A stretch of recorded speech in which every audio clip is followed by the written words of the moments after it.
जय माता दी दोस्तों, स्वागत है आप सभी का एक बार फिर से। माँ भगवती की कृपा आप और आपके परिवार पर सदा सर्वदा बनी रहे। दोस्तों, अगर आप अपनी लाइफ में नया कुछ सीखना चाहते हैं तो चैनल को सब्सक्राइब जरूर करिएगा। दोस्तों, अगर आप अपने जीवन में गरीबी, दरिद्रता, भाग्य का साथ न मिलना या पर्याप्त धन न आने की वजह से परेशान चल रहे हैं, या आपको लगता है कि आपके ऊपर कोई बुरी आत्मा लगी हुई है, आपके ऊपर किसी ने जादू टोना करवा रखा है, आपके दुश्मन आपके प्रगति में बाधक बन रहे हैं, तो इन सब समस्याओं का एक ही इलाज, रामबाण इलाज, आज हम आपको इस वीडियो में बताएंगे। दोस्तों, नींबू के टोटके आज से नहीं बल्कि हजारों साल से इस्तेमाल हो रहे हैं। जो टोटके आज हम आपको बताने जा रहे हैं वो हैं नींबू के। नींबू का इस्तेमाल करके उससे आप हर समस्या का समाधान पा सकते हैं। अगर आप ज्योतिष शास्त्र या वास्तु शास्त्र की किताबों का अध्ययन करते हैं तो नींबू के ऊपर आपको पूरे 11 अध्याय मिल जाएंगे। नौकरी पाने के लिए नींबू का इस्तेमाल आप कैसे कर सकते हैं, अपने व्यापार को बढ़ाने के लिए आपको नींबू का इस्तेमाल कैसे करना चाहिए, यदि आपका शत्रु आपका विनाश करना चाहता है तो नींबू के टोटके से आप उल्टा अपने शत्रु का विनाश कैसे कर सकते हैं। आपके घर में नकारात्मक शक्तियां बसी हैं तो इनको भगाने के लिए नींबू कैसे रामबाण की तरह काम करता है। अगर आपका भाग्य सो चुका है, आपके घर परिवार में एकता नहीं है, पति पत्नी में बनती नहीं है, तो दोस्तों आज जो टोटके मैं आपको बताने जा रही हूँ वो आपकी सारी समस्याओं का समाधान कर देंगे। स्वास्थ्य की दृष्टि से नींबू बहुत ही लाभदायक होता है। साइंस के आधार पर कहें तो नींबू में विटामिन सी प्रचुर मात्रा में पाया जाता है। नींबू के अंदर इतनी ताकत होती है कि वो बड़ी से बड़ी समस्याओं को चुटकियों में खत्म कर सकता है। दोस्तों, अगर आप चाहते हैं कि आपका जीवन सुखमय हो, आपके जीवन में कष्ट कम हो, आपके ऊपर माता लक्ष्मी का आशीर्वाद हो, भगवान भोलेनाथ आपको आशीर्वाद दे, तो इस वीडियो को बिना भगाए अंत तक देखें, क्योंकि इस वीडियो में मैं आपको बताऊंगी कि नींबू के कैसे 10 उपाय करके आप अपने जीवन की हर परेशानी को खत्म कर सकते हैं। अगर आपने एक पॉइंट भी मिस कर दिया तो आप अपना ही नुकसान करेंगे। हमारा एक ही मकसद है, आप सभी का हित, कल्याण। अगर हमारे प्रयास से एक भी व्यक्ति का कल्याण हो गया, उसके जीवन में खुशियां आ गई, तो मैं अपने आप को सौभाग्यशाली समझूंगी। दोस्तों, नींबू के वे कौन से 10 उपाय हैं जिनके प्रयोग से आप सभी परेशानियों से छुटकारा पा जाएंगे। लेकिन उससे पहले आपसे रिक्वेस्ट करती हूँ कि वीडियो को लाइक करिएगा, दोस्तों को शेयर कर दीजिएगा, और अगर आपने अभी तक चैनल को सब्सक्राइब नहीं किया है तो चैनल को सब्सक्राइब करके बेल आइकन जरूर दबाइएगा। पहला उपाय, बुरी नजर से बचने के लिए। आपने अक्सर देखा होगा कि दुकान, ऑफिस में हरी मिर्च के साथ नींबू टंगा होता है। जिस तरह प्याज पास में रखने से या गर्मी के दिनों में खाकर निकलने से वो हमारे आसपास की गर्मी सोख लेता है, जिसके कारण हमें लू नहीं लगती है, उसी तरह नींबू बुरी नजर को सोख लेता है। दोस्तों, नींबू का खट्टा और मिर्च का तीखा स्वाद बुरी नजर वाले व्यक्ति की एकाग्रता भंग कर देता है, जिससे वो अधिक समय तक घर या दुकान को नहीं देख पाता है। कहा जाता है कि बुरी नजर से हरा पेड़ भी सूख जाता है, बुरी नजर से चलता व्यापार भी बंद हो जाता है। अगर किसी व्यक्ति ने आपके ऊपर नजर लगा दी तो आपका व्यापार अच्छा चल रहा है और आप किसी के ऊपर बुरी सोच, बुरी नजर नहीं रखते, लेकिन सामने वाला आपका बुरा चाहते हुए आपके ऊपर तंत्र विद्या या बुरी नजर लगवा रहा है। लेकिन अगर आपने पहले से ही ये नींबू टांग रखा है तो ये सारा प्रभाव उल्टा उसके ऊपर पड़ जाएगा और वो बर्बाद हो जाएगा। इसलिए अगर आप अपने व्यापार में बरकत चाहते हैं, बुरी नजर से बचना चाहते हैं, तो मिर्ची और नींबू जरूर टांग कर रखें। दूसरा प्रयोग, वास्तु दोष को मिटाने के लिए। अध्याय नंबर 21 में नींबू के ऊपर साफ साफ लिखा हुआ है कि जिस घर में नींबू का पेड़ होता है वहां पर नकारात्मक ऊर्जा खुद को कभी सक्रिय नहीं कर पाती है। नींबू के आसपास का वातावरण शुद्ध रहता है। नींबू घर को सकारात्मक शक्तियों से भर देता है। अगर किसी व्यक्ति के घर में नकारात्मक शक्तियों का वास हो चुका है तो यकीन मानिए उसके घर की कभी बरकत नहीं हो सकती। ग्रह क्लेश एवं अशांति का वातावरण हमेशा उसके घर में बना रहेगा। जहां अशांति होती है वहां माता लक्ष्मी कभी वास नहीं करती। कर्ज के बोझ से आप हमेशा दबे रहेंगे। लेकिन अगर आपके घर में नींबू का पेड़ है तो सिर्फ सकारात्मक शक्तियां आएंगी, घर का वातावरण अच्छा रहेगा, आपस में प्रेम, स्नेह एवं एकमत रहेगा। तुलसीदास जी ने रामचरितमानस में कहा है, जहां सुमतितः संपत्ति नाना, जहां कुमतितः विपत्ति निधाना। सरल भाषा में कहे तो जिस घर में लड़ाई झगड़ा होता रहता है, परिवार के सदस्यों की आपस में बनती नहीं है, उनमें एक मत नहीं होता, उसके लिए वास्तु दोष में सबसे बड़ा उपाय नींबू के पेड़ को माना गया है। आप ये पेड़ चाहे गमले में लगाएं, चाहे जमीन में लगाएं। दोस्तों, पेड़ तो एक दिन में नहीं उग सकता है। इसके लिए आप एक नींबू लेकर उसे घर के चारों कोनों में घुमाएं और कहीं सुनसान जगह पर ले जाकर उसके 4 टुकड़े करके चारों दिशाओं में नींबू का एक एक टुकड़ा फेंक दीजिए। ध्यान रखें कि जब आप ये क्रिया करें तो आपको कोई ना देखे, ना टोके। लौटते वक्त पीछे मुड़कर ना देखें।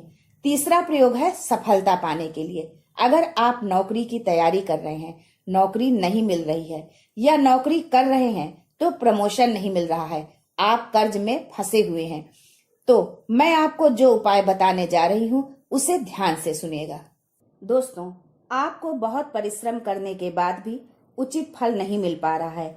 आप इंटरव्यू में पूरी तैयारी के साथ जाते हैं लेकिन आपका सिलेक्शन नहीं हो पा रहा है, तो इसके लिए वास्तुशास्त्र में लिखा है कि एक नींबू और लौंग आपकी किस्मत को बदल देंगे। आप जिसके लिए अभी तक अथक परिश्रम कर रहे थे वो मिलने में जरा भी संदेह ना होगा। उसके लिए आप मंगलवार को एक नींबू लेकर हनुमान जी के मंदिर जाइए, उसमें 4 लौंग लगा दीजिए, यानी नींबू में लौंग गाड़ दीजिए। फिर वो नींबू अपनी मनोकामना के साथ हनुमान जी पर चढ़ा दीजिए। हनुमान जी के समक्ष बैठकर तुलसी की माला से सुंदरकांड की चौपाई का 108 बार जाप करिए। यह जाप हनुमान जी में ध्यान लगाते हुए मन में ही बोलना है। चौपाई ये है, कवन सो काज कठिन जग माही, जो नहीं होत तात तुम पाही। जाप समाप्त होने के बाद हनुमान जी से सफलता दिलवाने की प्रार्थना कीजिए। दोस्तों, अगर आप ये उपाय हनुमान जी के समक्ष कर लेते हैं तो आपकी सफलता निश्चित है। अगर आपका मंगल अच्छा नहीं चल रहा था तो वो अच्छा हो जाएगा। नवग्रह आपका साथ देने लगेंगे। दुर्भाग्य जो आपके पीछे पड़ा था वो सौभाग्य में बदल जाएगा। ये उपाय आप शनिवार और मंगलवार दोनों दिन कर सकते हैं। अब चौथा उपाय नजर के लिए।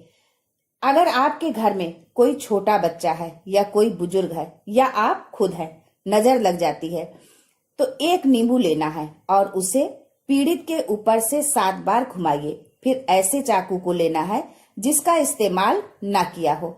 फिर नींबू को काट के घर के बाहर या घर से कहीं दूर जमीन में गाड़ दीजिए। अगर आप सिर्फ इतना कर देंगे तो जो नजर आपको लगी होगी उसे नींबू अपने साथ उतार ले जाएगा। 5वां उपाय, वास्तुशास्त्र के अध्याय 26 में लिखा हुआ व्यापार में लाभ दिलाता है नींबू। इस अध्याय को अगर आप पढ़ते हैं तो आप जान पाएंगे कि सही तरह से यदि नींबू का प्रयोग करते हैं तो आपको व्यापार में वृद्धि देखने को मिलेगी। उसके लिए आपको एक नींबू लेना है, उसे दुकान के चारों दीवारों पर स्पर्श करा के 4 भाग में काट लेना है। फिर 4 टुकड़ों को दुकान के चारों कोनों पर रख देना है। ये काम आप जब दुकान खोलने के बाद साफ सफाई करते हैं, उसके पश्चात पूजन करते हैं, उसी समय करना है। शाम को जब आप पुनः दुकान में धूप दीप जलाते हैं उस समय इन चारों टुकड़ों को लाल कपड़े में अलग अलग बांधकर बहते हुए जल में बहा देना है। अगर आप इतना कर लेते हैं तो जो नजर लगी थी, जो नकारात्मक शक्ति पीछे पड़ गई थी, वो नष्ट हो जाएगी। व्यापार में लाभ होना शुरू हो जाएगा। आपका व्यापार घोड़े की तरह दौड़ने लगेगा। ये वास्तु विज्ञान में भी लिखा है। अब जो उपाय आगे बताने जा रही हूँ वो है छठा उपाय, भाग्य को चमकाने का उपाय। दोस्तों, अगर आपका भाग्य आपका साथ नहीं दे रहा है, आप बहुत मेहनत करते हैं पर परिणाम नहीं मिल पा रहा, तो यकीन मानिए कि किसी न किसी ने आपके ऊपर टोटका करवा रखा है। नौकरी नहीं मिल रही है, व्यापार नहीं चल रहा है, शादी नहीं हो रही है, ऐसी सब परेशानियों से छुटकारा पाने का आसान सा तरीका बताने जा रही हूँ। इसके लिए आपको एक नींबू लेकर गंगा जल में अच्छे से धो लेना है। इस नींबू को धोने के बाद आपको 108 बार इस मंत्र का जाप करना है। मंत्र है ओम श्री हनुमते नमः। अगर आप इस मंत्र का 108 बार जाप कर लेते हैं और उस नींबू में आप 4 लौंग गाड़ देते हैं तो आप नौकरी के लिए जा रहे हैं। इंटरव्यू के लिए आपको एक नींबू लेना है, उसे रोगी के सिर से 7 बार उल्टा घुमाइए। फिर एक चाकू लीजिए, उसे रोगी के सिर से पैर तक 21 बार स्पर्श कराइए। उसी चाकू से नींबू के 4 टुकड़े काट दीजिए। शाम के समय आप ये उपाय शनिवार और मंगलवार दोनों दिन कर सकते हैं। मान लीजिए 7 बजे आप ये प्रक्रिया करते हैं तो 9 बजे तक आप उन चारों टुकड़ों को किसी चौराहे पर जाकर 4 दिशाओं में अलग अलग फेंक देना है।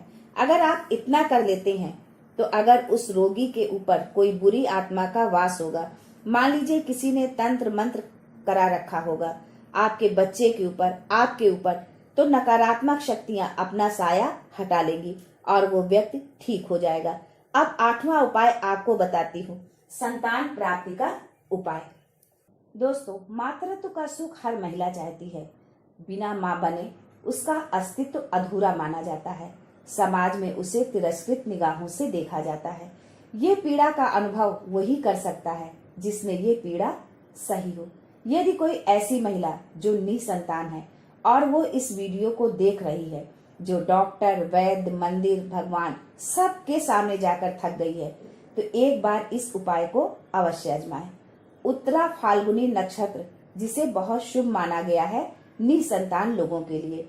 यदि आप इस दिन नींबू की जड़ लाकर उसे देशी गाय की दूध में मिलाकर पीती हैं तो आपको निश्चित ही गुणवान संतान की प्राप्ति होगी।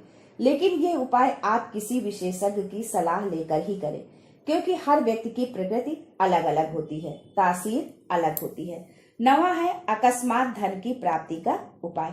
मान लीजिए आप शेयर मार्केट में काम करते हैं, आप जंगल में गाय चराने जाते हैं, खेतों में काम करते हैं। यदि आप ये प्रक्रिया कर लेते हैं तो निश्चित मानिए कि आपको कहीं न कहीं से अकस्मात धन अवश्य मिलेगा। इसके लिए आपको एक नींबू लेना है, उसको अपने ऊपर से 7 बार घुमाना है और उसे लाल कपड़े में बांधकर पीपल के पेड़ के नीचे गाड़ देना है। ये उपाय आपको 21 शनिवार या मंगलवार को करना है। एक ही पीपल के पेड़ के नीचे नहीं गाड़ना, अलग अलग पीपल के पेड़ के नीचे गाड़ना है। ऐसा नहीं कि एक ही पेड़ के नीचे गाड़ दे। 21 शनिवार या मंगलवार आपको नींबू गाड़ना है। यदि आप शनिवार को करें तो 21 शनिवार करें, मंगलवार को करें तो 21 मंगलवार करें। यदि आप इतना कर देते हैं तो भाग्य आपका साथ देता है, तो निश्चित ही आप यकीन मानिए कि कहीं ना कहीं से आपको धन लाभ अवश्य होगा। तो अब 10वां उपाय, मृत्यु को चकमा देने का। दोस्तों, अगर आप सफर पर जा रहे हैं तो जिस भी वाहन से आप जा रहे हो, चाहे वो बाइक हो, कार हो, कुछ भी हो, घर से निकलते समय एक नींबू लीजिए, उसे अपने वाहन के सामने ऐसा रखें कि नींबू के ऊपर से गाड़ी गुजारते हुए निकल जाइए। ऐसा गुजारिए कि नींबू पूरी तरह से फट जाए। मान लीजिए उस दिन आपके साथ कोई एक्सीडेंट लिखा होगा, कोई अनहोनी लिखी होगी, तो वो टल जाएगी। दोस्तों, ये सारी बातें आपको वास्तुशास्त्र में मिलेंगी और कहीं नहीं मिलेगी। ये सब छानबीन के आपके लिए लाए हैं, जिससे आपका कल्याण हो सके। अगर एक भी व्यक्ति का कल्याण होता है तो मैं समझूंगी कि ये मेरा सौभाग्य है। किसी न किसी तरह तो मैं किसी के काम आ सकी। उसके बदले में मैं आप सबसे इतनी अपेक्षा तो कर ही सकती हूँ कि कमेंट में अपने इष्ट को जरूर याद करें। आज के लिए बस इतना ही। दोस्तों, मिलते हैं अगले वीडियो में। तब तक के लिए हर हर महादेव।